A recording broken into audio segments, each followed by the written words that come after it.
once you're fully addicted to Oxycontin, which, mind you, again, it happens so fast. You know, in my memory, I remember it over a 2-week period. We'd played a show in Syracuse, New York, and my friend Pat, I shouldn't say his name, my friend, not Pat,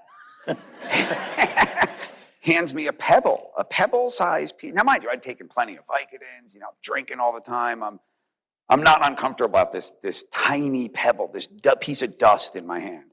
And I laughed and I said, what's this going to do to me? Just take it, bro. And Pat's a good guy. I don't mean it, figured his life out. He's still on earth with us. I take this pebble-sized piece, and in 2 weeks from that moment, I am fully addicted to Oxycontin. I cannot stop thinking of it. It's all I want. We have to own up to the reality here. And the reality is that at first it makes you feel good. I feel like that's what maybe I wasn't truly armed for. I'd done the DARE program. I'd done every anti-drug program. And that's why before I said, perhaps as a really young guy, I was more equipped to kind of deal with drugs. But nobody told me they were fun at first. I feel like that was kind of a club of our own. Like, oh, wow, this is really fun. But they told you how it turns you into a liar, how it pits you against your family and the people that love you, turns you into a thief. I knew all that, but I didn't know why that happened.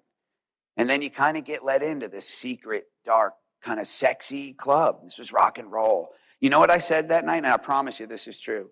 I said, I've waited my whole life to feel like this. Every edge of life was rounded off at that time. And I don't want to make it sound good because it comes at the cost of everything.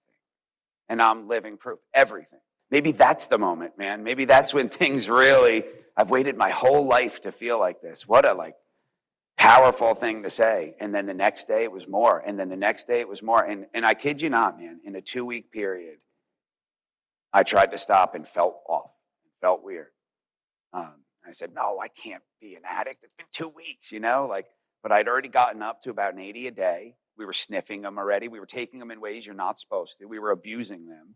Sure, that added to it, to how fast the addiction set on. But addiction and want were still, once an addiction is fully raging, there is no more want. You're not having any fun. Drugs are not fun anymore. It is just about not being sick. I do want to acknowledge this was at a point that drugs were still, at least I still viewed it as fun. Even though when I stopped, I felt off.